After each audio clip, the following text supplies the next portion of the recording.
I feel like my generation, I'm 23. I feel like my generation was the last normal generation of children.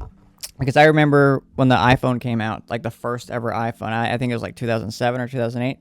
I remember those little tiny iPods, like the Apple iPods. I don't know if they're Apple or not, but they're like little tiny. Like some of them were like green, blue, and they just had like a circle wheel on it. And that was it, like a little tiny square. I don't know if you guys remember that. Like I remember the actual iPod. I miss that. I miss having like separate things. Everything is just on our phone now, you know?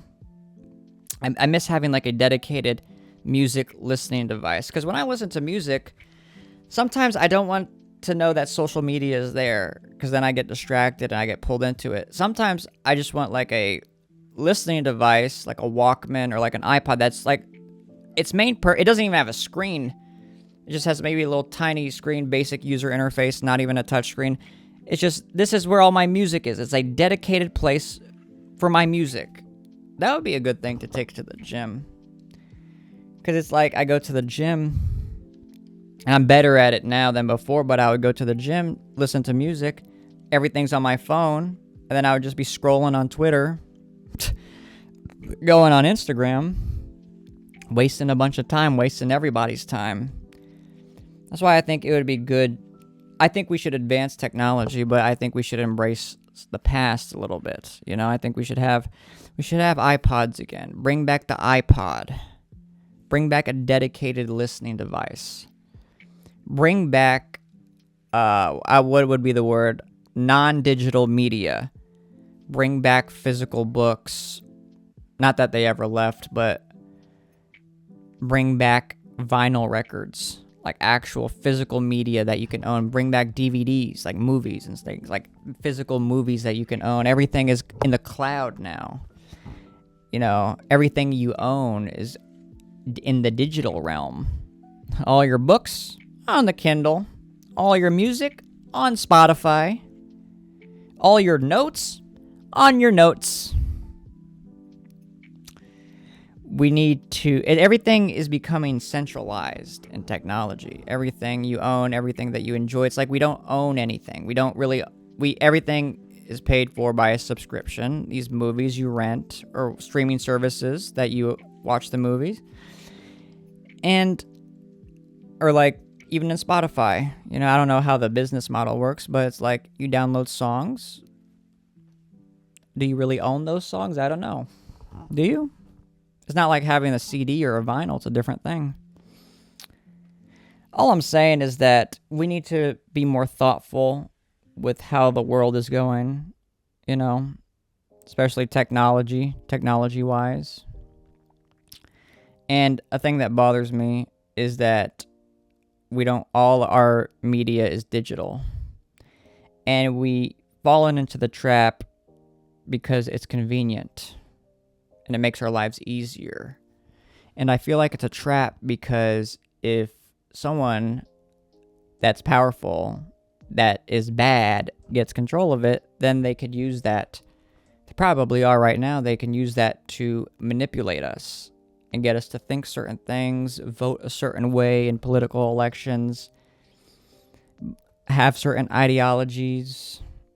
And I think that's a very dangerous thing. And they are trying to capture the only thing we own, which is our minds. And they're trying to use it to further their own agenda. And I feel like the masses aren't really resisting it as much. They're just kind of going along with it out of expediency. It makes their lives easier. They don't think about, damn, this AI. What are the actual implications of this? How could someone use this to get one over me? They just use it. I use it. I'm not going to lie and say I don't, but it's like they just willingly use it and they don't even have a second thought about, how could this take over my life? How could this rob me of the only thing I own? How could this be used as a means for totalitarian control? And who owns the AI? And who is that guy?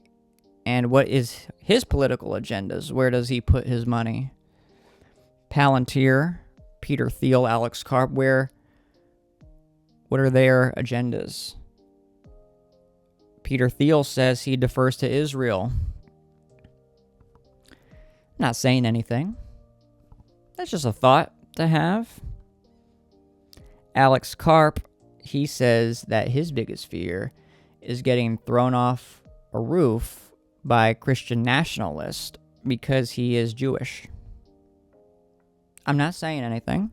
All I'm saying is that that's something to consider, who these people are, that their so-called inventions are a part of our everyday lives. Maybe that's something to consider. But yeah, the people just kind of go along with it and they don't really think about it. It makes me feel like, I'm not saying these people are dumb, but it makes me feel like people are credulous. People are easily fooled and tricked and gullible.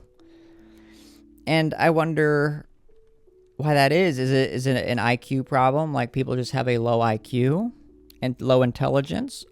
Or is it because, or they don't care? They just try to justify it, you know? Yeah, the NSA is stalking us, but what do I have to hide? I don't have anything to hide. That's not the point. The point is privacy. You know, you want privacy. It's not that you have weird porn on your computer, you know, but you just want privacy, you know? And I feel like people don't really stop to consider these things because maybe they weren't taught how to think critically. I mean, in school, we were just kind of given everything. And basically, we were given all this information not to really learn it and process it and actually think about it and debate about it and come up with arguments for and against it. But we were given this information merely to use it as to put it on a test so that we can get a grade so we can move on to the next level. And that's what the education system is. And yeah, that's expedient. It gets people through the assembly line, but at the same time, how useful is that? How useful is that when they become an adult and they have to vote in elections that will impact the country and that they will be consumers? And you have people that are much smarter than them at the top will exploit these people for their own financial gains and for their own agendas. And that's the part that scares me, is that I feel like society is sleepwalking off a cliff and they don't even know it. And the people that say, hey guys, we're going off a cliff, don't you see the cliff? Those are the people that everyone thinks is crazy, and they need to be silenced and they need to be ostracized from society. And the reason why I feel like I want to practice talking to the camera and get my thoughts out there is because